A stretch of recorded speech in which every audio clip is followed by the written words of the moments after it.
Exatamente um ano atrás, acontecia o maior ataque terrorista da história de Israel. Em termos proporcionais, quando nós comparamos o número de vítimas e o tamanho da população de Israel, esse foi provavelmente o maior ataque terrorista jihadista da história. Hamas matou 1.200 pessoas e sequestrou por volta de 250. E muitas delas continuam lá, escondidas e presas dentro dos túneis em Gaza. Para além da imensa tragédia humana, o ataque mudou radicalmente a história do Oriente Médio e provavelmente do mundo. O mundo nunca mais será o mesmo depois do dia 7 de outubro de 2023. Nesse vídeo, eu quero relembrar tudo o que aconteceu desde as primeiras horas do ataque até os dias de hoje, né? O que aconteceu durante esse um ano. Eu vou analisar também como que os atores se desenvolveram, se desenrolou, como que foi a participação deles ao longo desse conflito. E, por fim, tentar entender o que nos espera para frente, para o futuro, depois desse atentado.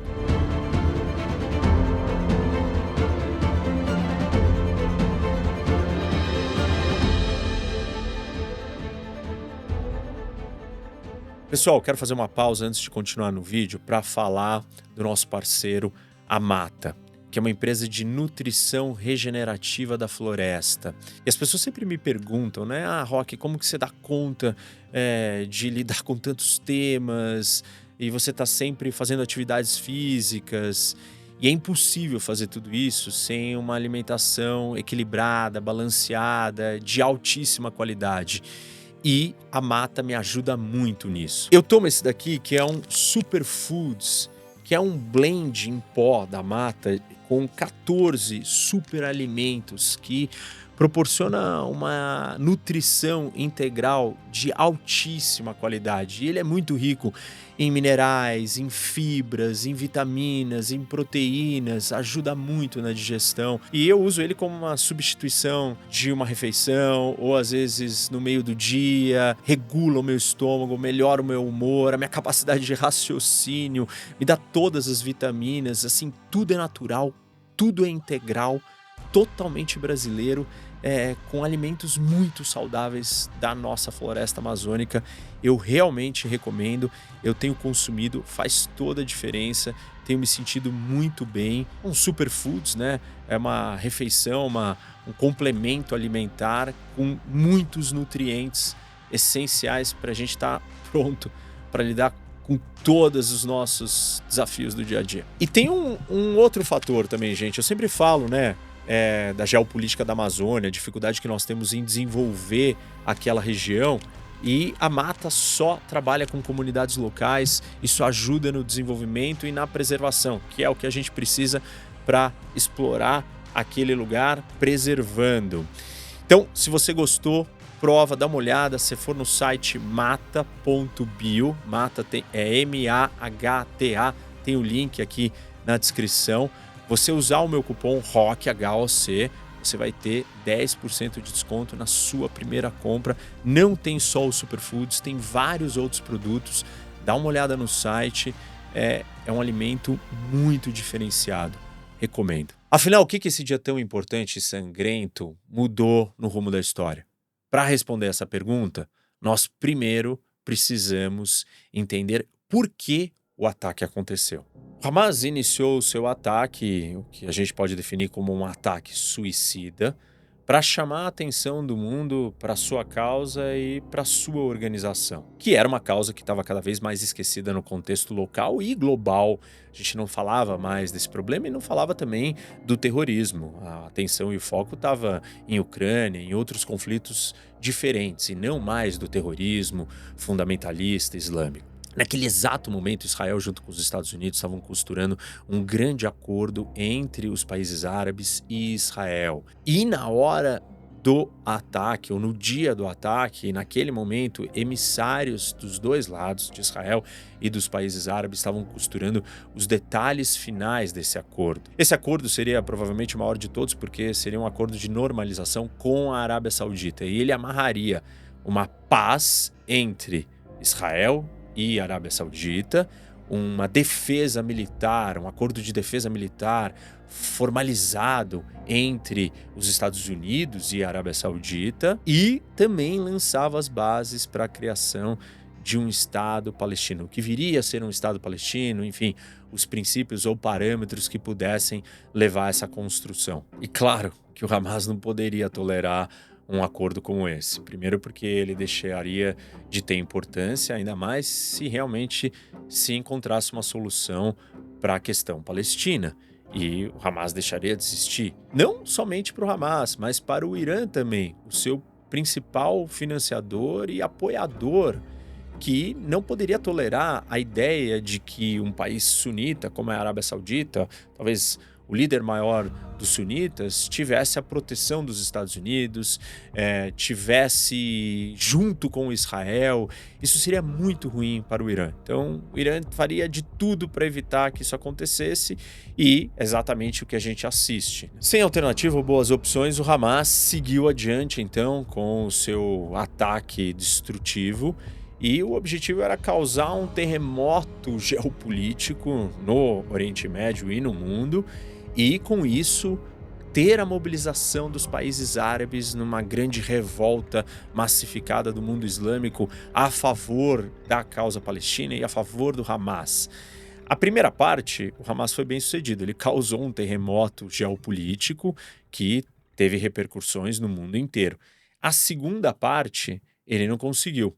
Nós não tivemos grandes mobilizações, revoltas, revoluções dos países árabes, do mundo islâmico, do mundo árabe como um todo, defendendo. Eu vou falar disso mais para frente, mas é importante entender que o que o Hamas imaginava que pudesse acontecer não aconteceu de um dos lados, que era muito importante para ele. É lógico que essa não é a única razão da causa do ataque, mas ela é uma razão muito importante porque tem um timing, um tempo ali sincronizado com coisas muito relevantes que iriam alterar o Oriente Médio e um ataque dessa proporção. Então, isso nos leva a crer, a entender a relevância desse fator, por isso que eu estou ressaltando ele aqui. Agora que eu já expliquei a razão, vamos então para as consequências do ataque. Eu não vou narrar fato por fato, cada detalhe do que aconteceu. Tem outros vídeos aqui, inclusive no canal, e todo mundo sabe bastante de como foi esse ataque. Tem live, tem um monte de coisa. Mas eu quero ajudar a esclarecer as consequências de cada parte do ataque e dos acontecimentos. A primeira consequência grave ou devastadora foi que, pela primeira vez em tempos mais recentes, Israel voltou a sentir um medo existencial. O povo de Israel, o povo judaico e a história do Estado de Israel nasceu, fundamentos, alicerces dessa história tão conectadas com ameaças existenciais, com medo de extinção, de extermínio. E isso até os últimos tempos, ou dos últimos tempos para cá, já não estava mais presente, né? A superioridade militar de Israel, avanços tecnológicos, os aliados como os americanos, uma série de condições e a supremacia das vitórias que Israel obteve também no confronto com seus inimigos foram dando para Israel uma segurança, um conforto, e as coisas foram se normalizando. Sim, existia Hamas, existia Hezbollah, existia choques assimétricos e indiretos, mas não como uma ameaça existencial, capaz de destruir o Estado, perseguir e matar todo mundo. E o ataque reativou essa sensação, porque proporcionalmente o ataque ele é muito gigantesco. Só não é maior do que aconteceu no Holocausto. Eu não vou me estender mais, né? O que é esse medo existencial? Tem muitos vídeos aqui no canal, inclusive o Geopolítica de Israel, que eu falo um pouco dessas questões. Mas a ideia importante aqui é entender que essa sensação antiga que voltou, ela moldou as escolhas estratégicas, políticas do governo de Israel e da sociedade israelense. Tudo que Israel vai fazer dali para frente é sobre essa ótica, sobre a lógica de estar lidando com uma ameaça existencial, estar correndo o risco de ser pego de surpresa, de poder ser exterminado. Pra vocês terem uma ideia, nas primeiras horas, logo depois do ataque, a cúpula do governo israelense estava tão chocada como o resto do país inteiro que eles imaginaram, né, ou se comunicaram com aliados, dizendo que se viesse um ataque do norte do Hezbollah da mesma maneira, eh, eles não tinham certeza de qual seria o resultado da guerra e a existência do Estado de Israel poderia estar em jogo. Isso porque, naquele momento, não se tinha compreensão, como que aconteceu, da onde veio, quantos são, como que isso está acontecendo deste jeito. Talvez uma coisa ainda mais importante era o fato de que ali ficava em xeque ou questionado, ué, mas como que aconteceu algo assim?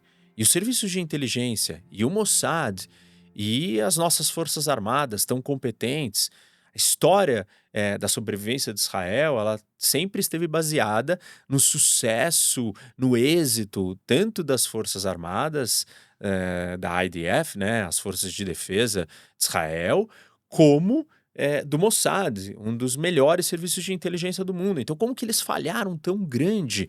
E isso colocou em questionamento tudo. Se nós não temos um exército, não temos inteligência, como é que nós vamos conseguir dar conta de lidar com esse inimigo? E se vier um ataque do norte, do Hezbollah também, nós estamos totalmente vendidos, tudo pode ser uma surpresa, a gente não tem mais capacidade. É como se Israel tivesse sentido por alguns momentos que perdeu a sua capacidade de defesa. E o resto da história que eu vou continuar contando aqui para vocês é, em grande parte, como que essas instituições, o Exército, as Forças Armadas e os serviços de inteligência tentaram recuperar o seu prestígio e restabelecer a capacidade dissuasória de Israel. Então, muito vai se movimentar em cima disso, uma espécie de uma redenção, uma tentativa de recuperar o terreno perdido. Isso nos leva, então, às próximas consequências da história. Assim que Israel percebeu que o Hezbollah não estaria fazendo a mesma coisa que o Hamas fez, só que pelo norte, ainda assim, Israel evacuou 60 mil pessoas do norte do país, porque o Hezbollah iniciou ataques de mísseis e foguetes. Então, Israel, por precaução, tomou uma reação que talvez não fosse feita e se não tivesse acontecido um ataque do Hamas daquele jeito, Israel foi lá e agiu dessa outra maneira. Mas então, superada essa questão de que o Hezbollah não iria invadir pelo norte, Israel partiu para os dois primeiros objetivos: entrar em Gaza para eliminar o inimigo, o Hamas, e recuperar os reféns. Óbvio que uma operação dessa natureza, né, um conflito urbano, assimétrico, contra uma organização terrorista que usa civis como escudo humano, que domina na base da força toda a população de Gaza, que construiu centenas de quilômetros de túneis, tem todo um arsenal preparado para esse confronto. Israel sabia que essa operação não ia ser fácil, ia trazer custos muito altos para a população de Gaza, para a reputação internacional israelense e riscos altos para os soldados, né, para os militares israelenses. Ao longo da história, Israel sempre teve consciência sobre o tipo de inimigo que enfrenta e, por isso, sempre trabalhou com a ideia de intervalo de legitimidade, operações rápidas, curtas, até que a pressão e a reputação comece a aumentar, né? A pressão internacional e a reputação de Israel comece a ser abalada demais. Mas, nesse momento, contra o Hamas, isso não foi levado tanto em consideração, porque tinha a ameaça existencial, o medo, a revolta, a necessidade de recuperar os reféns. Então, naquele momento em Gaza, Israel não trabalhou com isso, mas logo depois, com o desenrolar do tempo e agora com o confronto com o Hezbollah, Israel já está incorporando isso mais. Também porque a reputação já foi abalada, os custos já foram altos, então não dá mais para manter o mesmo tipo de operação disposta a qualquer coisa, como foi com Hamas, que era o que era necessário naquele momento. A campanha em Gaza, ela teve vários fatores relevantes que foram apresentados, né, ou percebidos. Um deles, e assim muito surpreendente do ponto de vista militar, são as centenas de quilômetros de túneis do Hamas. A sofisticação, complexidade, profundidade, tamanho de alguns desses túneis. Ninguém tinha completa noção, não se tinha visto imagens dessas coisas, e isso foi revelado. A segunda, também muito chocante, que era a relação do Hamas com a agência da ONU de refugiados. Algo que Israel falava e outros achavam estranho, mas ficou comprovado como que a ONU e o Hamas trabalhavam juntos em muitos momentos.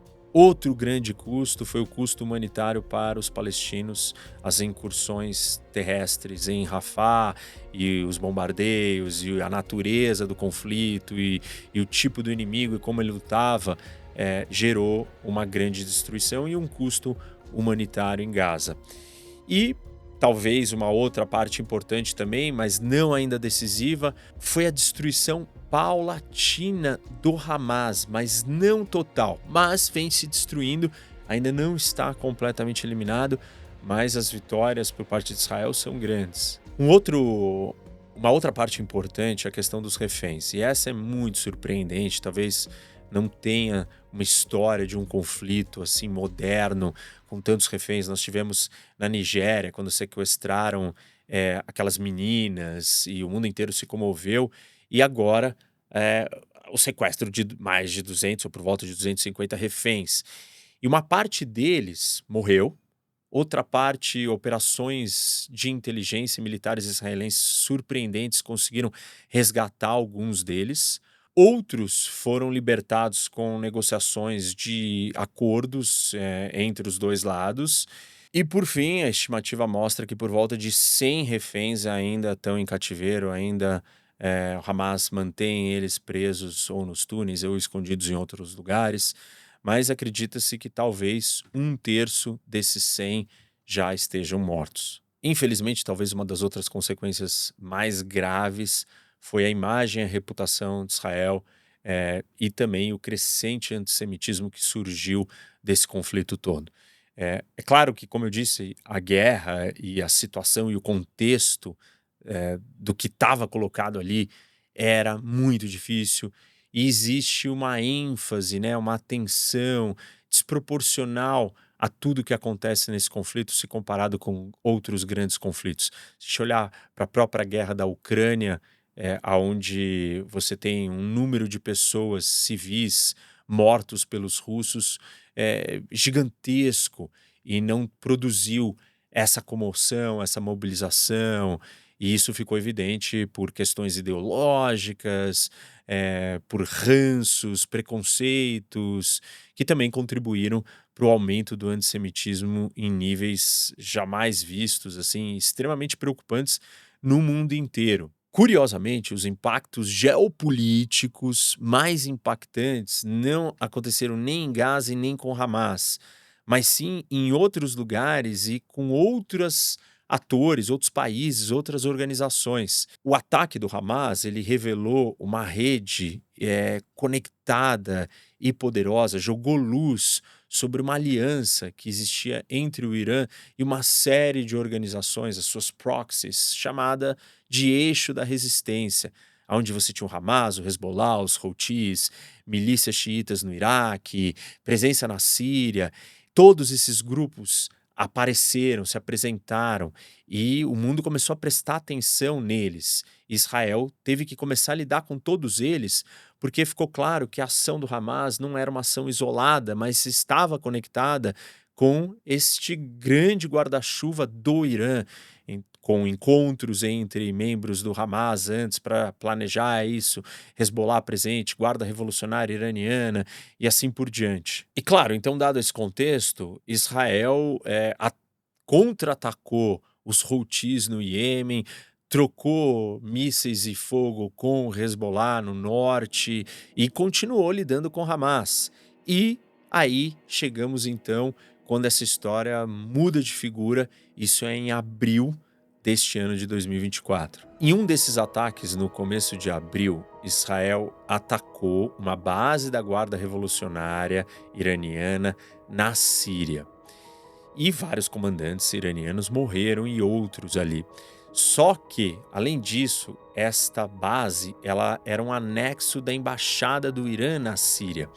E isso provocou uma necessidade, uma vontade de retaliação por parte dos iatolás no Irã, que decidiram então pela primeira vez atacar diretamente Israel. Até então, o choque entre Israel e o Irã era sempre indireto, por meio de outras organizações, e dessa vez o Irã decidiu atacar. Lançou centenas de drones e dezenas de mísseis cruzeiros contra Israel. A terrível vingança do Irã, ela lançou as bases para o que nós estamos assistindo agora e todas as consequências que estão colocadas nesse momento, um ano depois do ataque do Hamas. A primeira consequência desse ataque foi que os Estados Unidos acabou construindo uma rede de alianças de proteção a Israel. E vejam que interessante, contava com nada mais, nada menos do que países árabes, inclusive a Jordânia e a Arábia Saudita. Com isso, então, os Estados Unidos conseguiu unificar ou criar uma aliança anti-Irã. Esses países, inclusive, ajudaram a abater os drones iranianos que iam em direção a Israel. E isso também, né, essa situação, ela acabou de derrubar o sonho do Hamas de que teria uma revolta árabe em favor dos palestinos, em favor do que estava acontecendo em Gaza. Ao contrário, isso consolidou de que os países árabes estavam do lado de Israel, pelo menos de muitas maneiras, para lidar com o Irã e lidar com o eixo da resistência e todas essas associações ou organizações afiliadas ao Irã. A segunda consequência foi ainda mais importante, porque o ataque do Irã ele não causou nenhuma destruição em Israel e assim, as consequências para Israel foram pequenas, dado a coalizão, a aliança anti-Irã que os Estados Unidos construiu, os sistemas de defesa israelense. E isso também revelou que o Irã, na verdade, não era capaz de defender os seus aliados tão bem e que sequer tinha os meios. A capacidade de ataque iraniana não era aquilo que se imaginava. Ele se expôs, ele mostrou a verdade sobre o que ele era. E isso, óbvio, fez Israel enxergar as coisas de um outro jeito e sentir cheiro de sangue na água. Alguns meses depois, então, Israel vem para contraofensiva.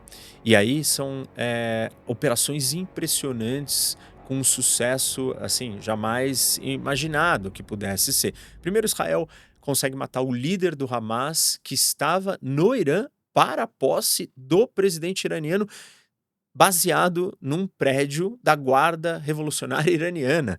E surpreendente. Depois, Israel também vai atacar um líder do Hezbollah no Líbano, bem sucedido, também o elimina. Logo depois desse ataque, o Irã ameaçou retaliar, vou retaliar, o mundo inteiro ficou esperando, vai ter retaliação, não vai ter. A Rússia até falou, não retalia, o Irã ficou falando, mas não fez nada. Israel teve certeza que o Irã não tinha os meios, a disposição, ou a capacidade, ou a vontade de entrar numa briga e partiu para cima mais uma vez. E aí fez ataques surpreendentes, cinematográficos, assim, coisas jamais imaginadas.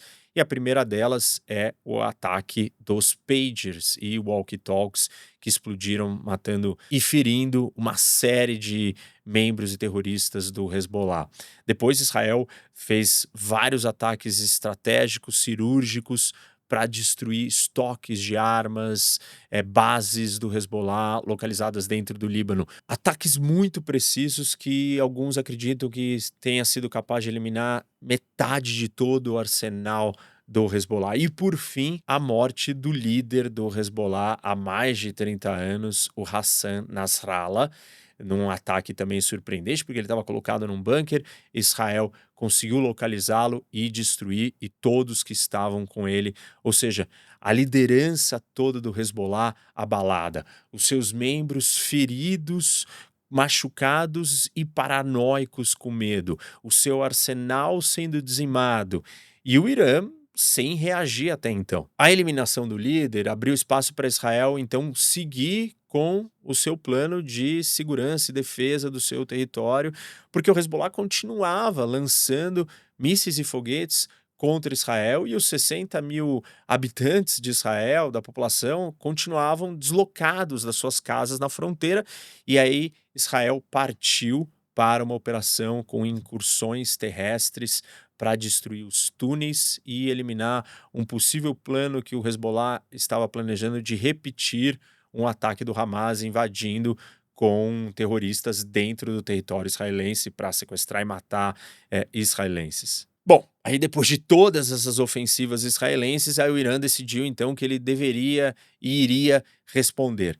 E aí ele fez um ataque dessa vez com mísseis balísticos, que são os mísseis mais poderosos, com maior alcance, e aqueles que carregam supostamente ou tecnicamente uma ogiva nuclear, uma bomba atômica. O Irã não tem, mas são os mesmos tipos de armas que carregariam. E foram mais de 180 mísseis lançados contra Israel, num intervalo de tempo muito mais curto do que o ataque anterior de abril, ou seja, muito mais perigoso. Mas o ataque do Irã também não foi bem sucedido. A defesa aérea israelense foi capaz de abater, a aliança anti-Irã colocada pelos americanos de novo foi trazida para operar, e aí Jordânia ajudou, Estados Unidos ajudou, outros países trabalharam em conjunto para evitar que o ataque fosse bem sucedido. E o Irã, nessa tentativa, queria mostrar que ele conseguia restabelecer a sua capacidade dissuasória, ou seja, não mexa comigo porque eu vou retaliar e vai ser custoso para você, mas não foi. E aí então Israel percebeu que tem uma vantagem, uma superioridade muito maior e que essa é uma grande janela de oportunidade para eliminar os seus inimigos de uma vez por todas. Tá evidente que a resposta de Israel a esse ataque iraniano, que foi mais sério do que o anterior, vai ser maior do que a resposta que Israel deu da outra vez, que foi uma resposta simbólica, tímida, para não manter a escalada. Só que dessa vez, Israel deve retaliar muito mais forte. Até esse momento que eu estou gravando esse vídeo, Israel ainda não respondeu. Mas se esse ataque vier antes desse vídeo ir ao ar, só vai provar o que eu estou explicando para vocês. A percepção de Israel, o enfraquecimento e a mudança do equilíbrio de poder. Porque há um ano atrás, Israel estava talvez na sua posição mais vulnerável de muitas décadas. E um ano depois, o jogo está virando. Dependendo de como for esse ataque, o tabuleiro geopolítico do Oriente Médio pode mudar completamente. Eu tenho dito para vocês que o Irã se tornou uma força em ascensão depois do 11 de setembro, depois da invasão americana ao Iraque, e ele vem se consolidando, crescendo e se fortalecendo. E talvez agora ele tenha chegado no seu ponto máximo para daqui em diante começar a entrar numa descendente que pode ser muito rápida e muito surpreendente. Para finalizar essa primeira parte, temos que concluir que sim, o Hamas conseguiu o terremoto que ele queria, mas não do jeito que ele queria, não para onde ele queria que esse terremoto causasse, ou o abalo que ele queria que causasse. O terremoto acabou causando outros abalos. Agora eu quero falar com vocês sobre cada um dos atores em separado. Qual é o status, o que está acontecendo, para onde eles vão, o que é o plano deles daqui para frente. Vamos começar pelo Hamas. Como eu já expliquei para vocês, o Hamas ele fez esse ataque porque ele estava numa situação difícil, assim, ele não tinha mais atenção, ele não conseguia apoio de ninguém, ele estava meio que ali num canto sem chamar atenção. E aí ele resolveu dar um all-in. Mas isso também não vai se pagar. Na verdade, o Hamas não conseguiu a comoção e a mobilização que ele esperava, nem mesmo dos seus parceiros mais próximos. Isso acontece basicamente por duas razões. A primeira delas é que, contrário do que o Hamas acha, os países árabes, eles não são tão simpatizantes dele. Muito pelo contrário, muitos dos países, dos governos árabes, não gostam e temem que o Hamas é um problema. O Hamas, na verdade, ele é um filho, né, uma continuação, um braço da Irmandade Muçulmana do Egito, que já tentou incentivar uma série de golpes e revoluções em vários dos países da região, traz uma ideologia fundamentalista, fanática, radical. E tudo isso é um receio para os países árabes que não querem mais esse tipo de problema. estão combatendo a questão do fundamentalismo islâmico que ameaça a sua própria existência há algum tempo já. Além da percepção dos estados, nós temos a percepção das pessoas. E no começo, logo depois, a gente viu alguns sinais de que teríamos protestos nas ruas na Jordânia, Egito, Arábia Saudita, em favor dos palestinos, mas isso não durou, porque a população do mundo árabe, depois da Primavera Árabe, está cansada, descrente e preocupada. E se mostrou preocupada que, na verdade, talvez ordem seja mais importante do que ativismos e defender ou brigar por outras coisas. Porque não podemos esquecer que uma das consequências da Primavera Árabe foram guerras civis extremamente destrutivas para vários países e muita instabilidade, que até hoje não foi resolvida. Então, as populações, a opinião pública árabe, ela está cética quanto à ideia de que revoltas, mobilizações, vai produzir alguma coisa positiva. O segundo fator por que o Hamas não conseguiu mobilizar, né, ter uma revolução, uma simpatia de todos, é porque o Hamas ele é uma figura estranha dentro do eixo da resistência. O Irã e todos os seus afiliados e organizações parceiras são todos xiitas. Só o Hamas é sunita. Então ele está deslocado naquele lugar. Inclusive, durante a guerra civil na Síria, nem talvez todo mundo saiba disso, mas o Hamas rompeu com o Irã e lutou contra o Hezbollah. Ele estava do lado dos sunitas na Síria, ele estava lutando do outro lado. Só depois que a situação na Síria vai meio que se apaziguar, e aí o Hamas então volta debaixo do guarda-chuva do Irã. Mas isso não foi embora, ele é diferente. A causa palestina, não é, eles não são persas, é uma outra briga, né? Por mais que o Irã tente usar isso a seu favor, ou use o Hamas como uma ferramenta para criar problemas para Israel, a conexão, a ligação desses dois grupos não é como as pessoas imaginam. Para piorar essa situação toda, a governança do Hamas na faixa de Gaza foi muito abalada e o seu líder, que morava fora de Gaza, também foi morto. E aí, quem assumiu a liderança do grupo foi o Sinwar, que é o arquiteto do ataque do 7 de outubro, que está enterrado, escondido em algum dos túneis com vários reféns tentando sobreviver e fugindo das tropas israelenses. Mas nem tudo está perdido para o Hamas, principalmente porque com a ofensiva israelense focando no Hezbollah, talvez isso dê espaço para o Hamas se reorganizar de alguma maneira e também explorar mais ainda, ou melhor, a comoção internacional com a tragédia humanitária em Gaza. E aqui também se encontra uma das principais diferenças entre o Hamas e o Hezbollah. Apesar do Hamas ser menos poderoso, controlar um território menor, ter menos mísseis e armas, ele ainda argumenta, usa uma narrativa que tem sintonia com o seu povo, né, com os palestinos. Ele diz que ele quer criar um Estado para os palestinos, quer expulsar, exterminar, acabar com Israel. Então, ele vende alguma coisa que, para uma parcela dos palestinos, é um sonho. Claro, nem todos, mas muitos acreditam que o único jeito de ter isso é com o Hamas. Então, ele tem este apelo e ele é um grupo local ali lidando com um problema que existe. Existe um problema entre os palestinos e israelenses, existe discussão de ocupação, de terra, disputa territorial, assentamento. Então, ele consegue extrair alguma legitimidade da sua causa com esse discurso, porque ele está envolvido num contexto mais óbvio, né? E numa realidade mais complicada dos palestinos. Já o Hezbollah, não.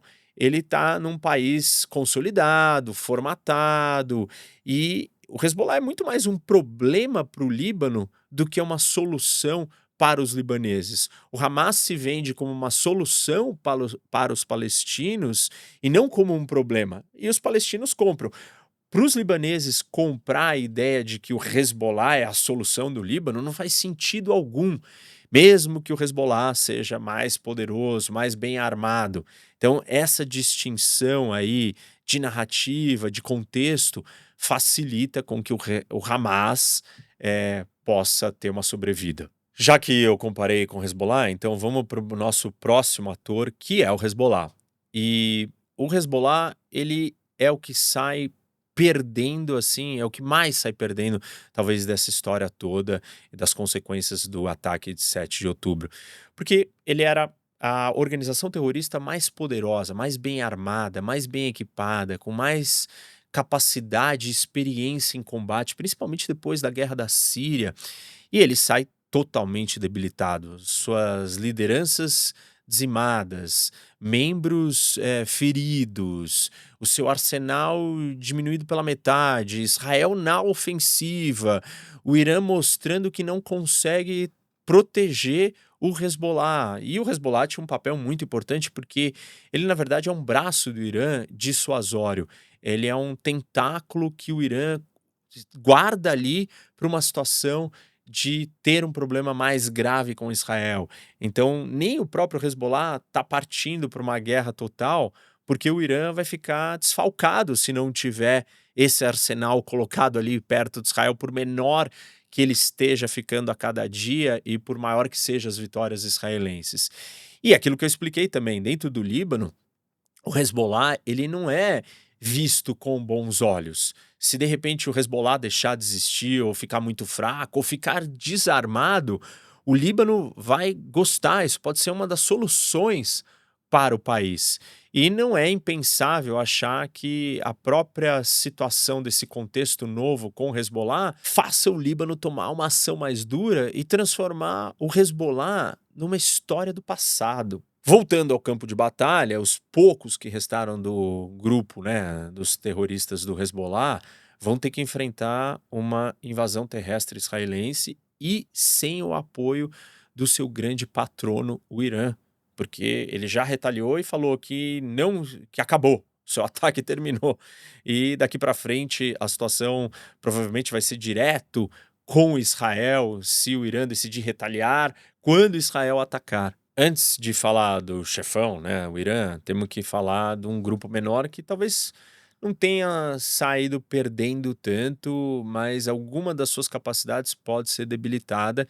Estou falando dos Houthis, que estão no Iêmen, é um grupo insurgente, uma organização que luta ali numa guerra sectária, civil dentro do país.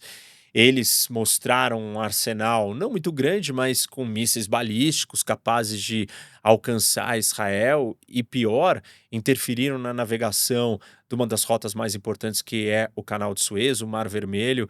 Afundaram alguns navios que não eram nem israelenses, mas que estavam passando por ali.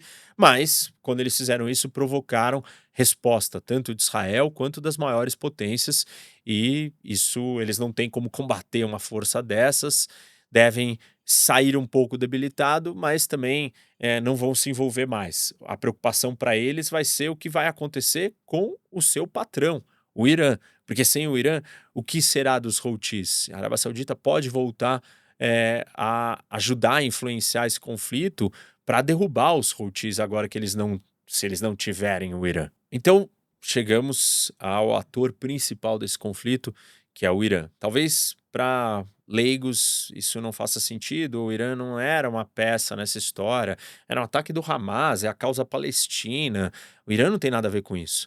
Mas aí eu sugiro para vocês assistirem o vídeo aqui, eu já falei disso muitas vezes, por que o Irã precisa destruir Israel. Esse é um deles, mas eu falo o tempo inteiro que essa guerra não é uma guerra entre o Hamas e Israel, mas é uma guerra regional, uma guerra entre o Irã e Israel. Não existiria Hezbollah, nós não estaríamos falando dos Houthis, o Hamas não teria a capacidade que tem. Por quê?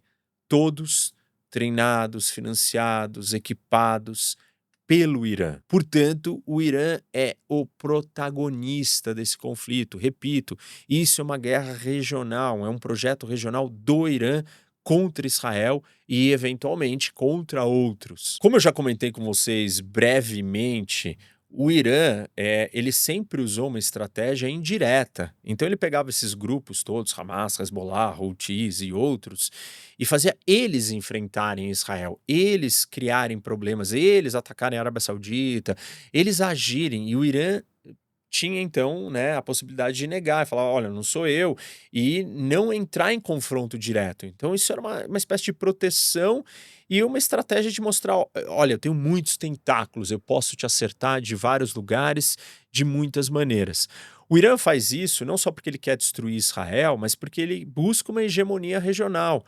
E ele sabe que não tem como ele ter essa hegemonia regional somente vencendo e derrubando e conquistando todos os árabes, que a maioria dos muçulmanos ali na região são árabes. Então ele precisa conquistar os muçulmanos. E a causa palestina serve esse propósito muito bem, porque de repente, se ele defende os palestinos, ele mostra simpatia pelos árabes, pelos muçulmanos e se apresenta como um líder da região como um todo, já que a Arábia Saudita, ou que o Egito, ou que a Jordânia não querem mais brigar com Israel, eu então estou tomando a frente, eu estou defendendo os nossos interesses, a nossa identidade islâmica. E esse era um grande apelo para ele então ser a potência hegemônica do ponto de vista da opinião pública. Óbvio que do ponto de vista dos estados, ele teria que derrubar o governo da Arábia Saudita e outros, mas esse é parte do conflito que vinha se desenhando até então também. Então, o projeto do Irã é um projeto ambicioso, expansionista, que estava indo muito bem. Parecia que ele ia destruir Israel. De repente, Israel estava acuada, com medo existencial, algo que não acontecia há muito tempo, que ninguém conseguia fazer isso. E o Irã, assim, controlando uma rede de organizações atacando de todos os lados. E a mesa está virando.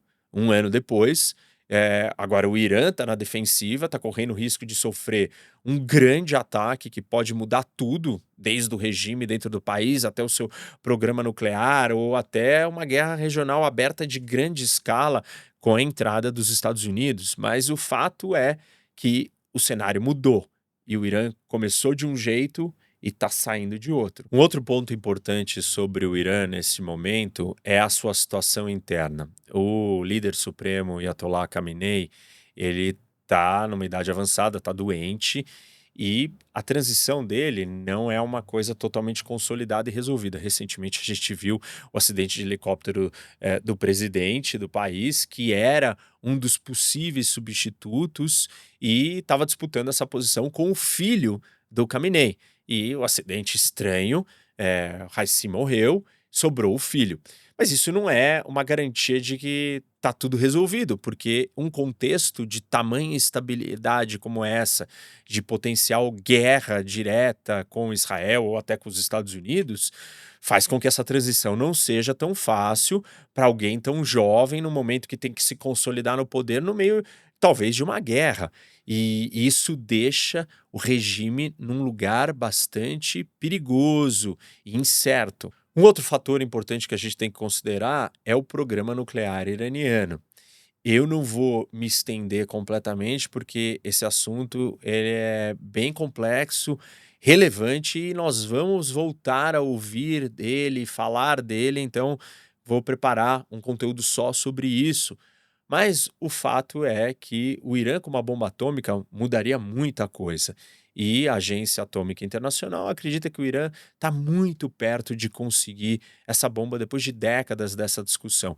E isso é uma ameaça existencial para Israel, e esse fator está na equação de tudo que está se desenhando nesse um ano pós 7 de outubro. Bom, agora então vou falar do outro protagonista dessa história, que é Israel. Como eu já falei para vocês algumas vezes durante esse vídeo, Israel se viu numa situação surpreendente, assustadora, amedrontada, se sentindo ameaçada existencialmente, colocado em xeque o funcionamento do seu governo, a capacidade de defender, das forças armadas, do seu prestigioso e famoso serviço de inteligência, o Mossad.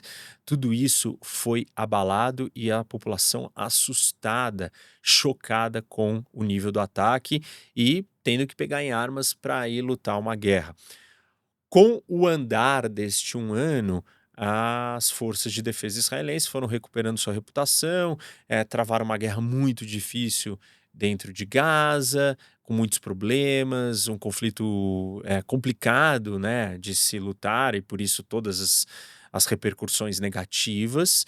E, por outro lado, obtendo vitórias. Ao mesmo tempo, o Mossad também talvez recuperou seu prestígio totalmente ou saiu ainda maior com as operações cinematográficas, os ataques mirabolantes, liderança atrás de liderança em lugares que você acha que essas pessoas estariam totalmente seguras, mostrando que o Mossad pode fazer coisas surpreendentes e reativando aquele imaginário e a certeza de que essas instituições sempre conseguem se superar e defender Israel e garantir a segurança de toda a população.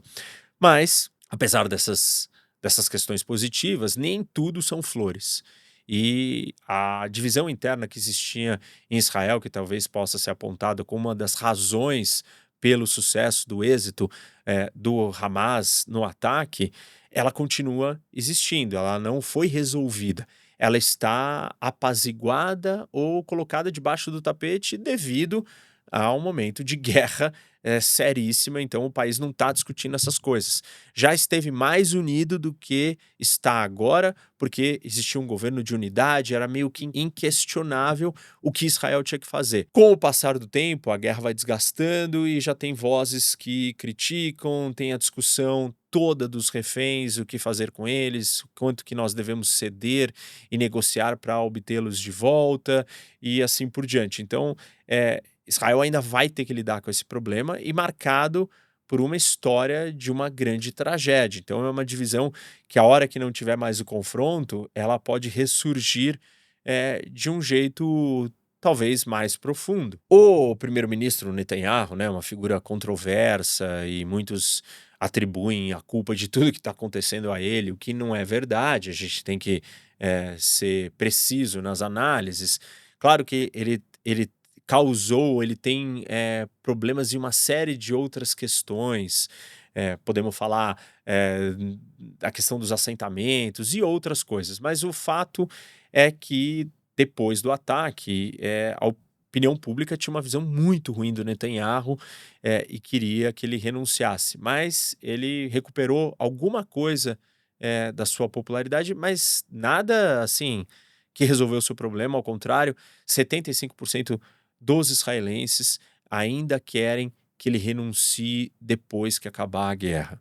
Um outro problema que Israel vai ter que continuar lidando é a questão de Gaza e dos palestinos. Primeiro, como é que termina de uma vez os combates? Se é que termina? Quando que se tem certeza que o Hamas foi eliminado? Quando se resgata os reféns? E se não achar e continua? Enfim, tem uma dificuldade para Israel de entender esse desfecho. E mais ainda, o que vai acontecer com Gaza e como que Gaza será governada. E tem muitas discussões, né? Uma delas é que seria o sonho do Hamas, ele continuar lá. Essa é impossível. Israel vai continuar, então, no combate até isso não existir. A segunda seria você entregar o comando de Gaza para a autoridade palestina, mas a autoridade palestina tem pouca legitimidade, é fraca também, não sei se ela teria a capacidade de governar Gaza, ainda mais dado como Gaza está nesse momento. A outra opção seria uma coalizão de forças árabes para governar aquele território. Mas aí os países árabes precisam aceitar, e não é aceitar financiando, mas mandando soldados e serem efetivos nessa história.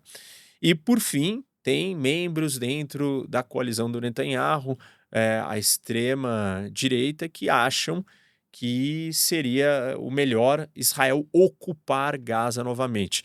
Mas eu não acredito que o resto da população de Israel vai ser a favor disso.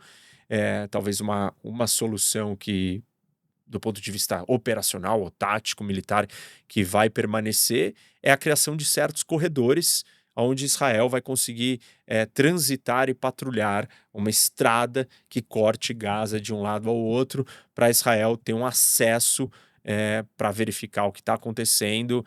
Acho que isso talvez eles consigam. Mas também é super problemático, pressão internacional, é difícil para Israel gerir e continuar com isso, e a opinião pública israelense não deve ser a favor de uma medida dessa. Bom, vamos então falar do último ator importante do conflito, que são os Estados Unidos.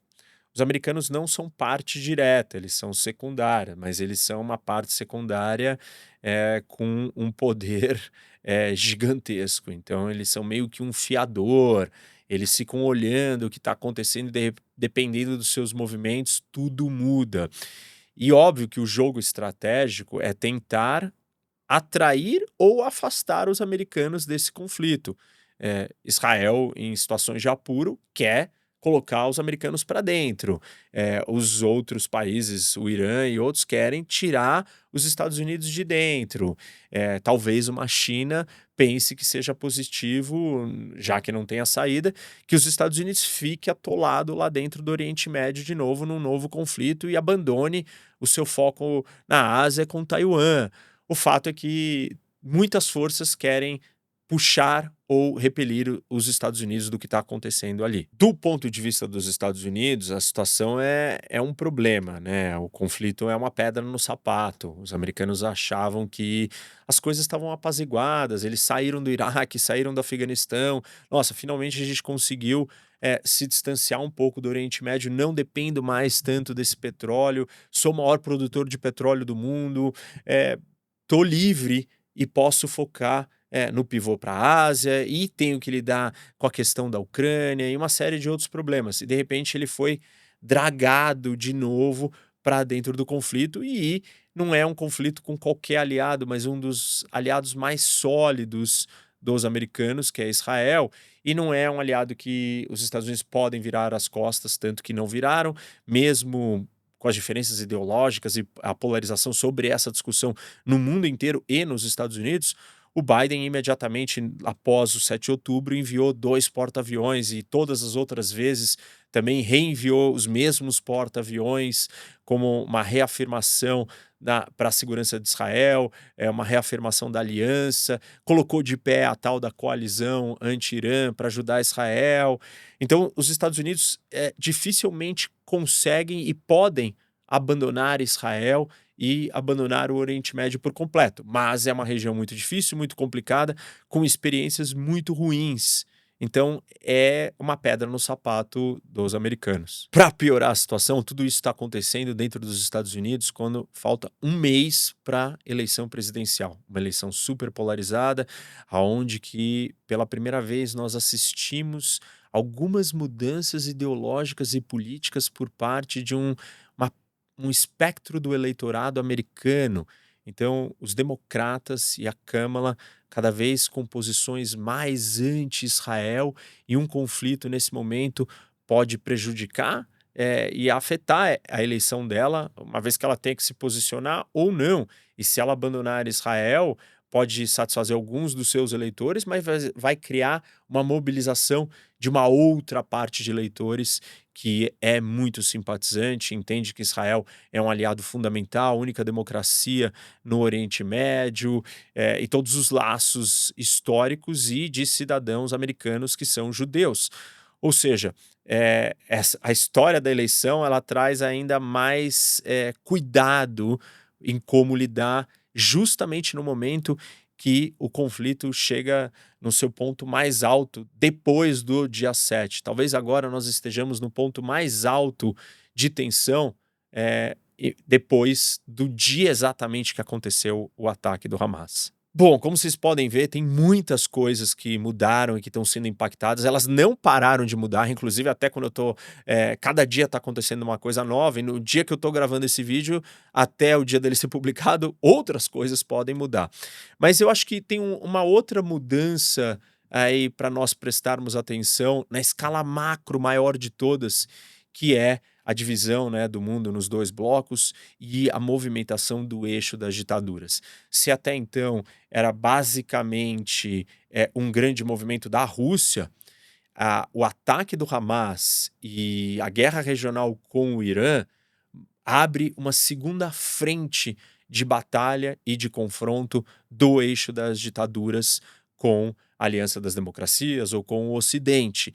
E nesse sentido, o eixo das ditaduras vai se fortalecendo e a ameaça e a instabilidade no mundo vai crescendo e vai se desenhando um cenário mais parecido com o que eu sempre tenho dito para vocês da Segunda Guerra, um cenário mais próximo de uma Terceira Guerra, porque nós vamos vendo esses países se ajudando. O papel que o Irã passa a ter no fornecimento de armas, de drones para a Rússia, a ajuda da China ao Irã comprando petróleo, as ajudas mútuas de todos eles, a defesa diplomática e política que tanto Rússia e China fizeram ao Hamas, aos palestinos, ao Irã ao longo desse um ano, mostra essa união ganhando mais força, se consolidando, e isso só acontece por causa desse movimento, um movimento regional,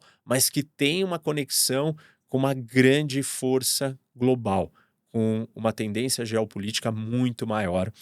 E essa é uma equação num outro nível que a gente tem que prestar atenção, porque isso está nos conduzindo para esse cenário ainda mais instável que eu tenho descrito aqui, e que tem vários vídeos no canal, vídeos como a Terceira Guerra Mundial já começou e os 4 países que querem destruir a ordem internacional, e alguns outros e muitas lives que eu comento sobre o eixo das ditaduras e esse confronto entre esses 2 blocos que se formaram no mundo de hoje. Bom, é isso, gente. Continua acompanhando. Não esqueçam de dar like no vídeo, segue o canal e conheça o meu aplicativo Rock Academy. Tem aqui na página do YouTube, na bio no Instagram ou nas lojas da Apple e do Google. Rock Academy, HOC Academy, conteúdo exclusivo, coberturas, análises em tempo real, vários cursos e várias aulas. Venham conhecer.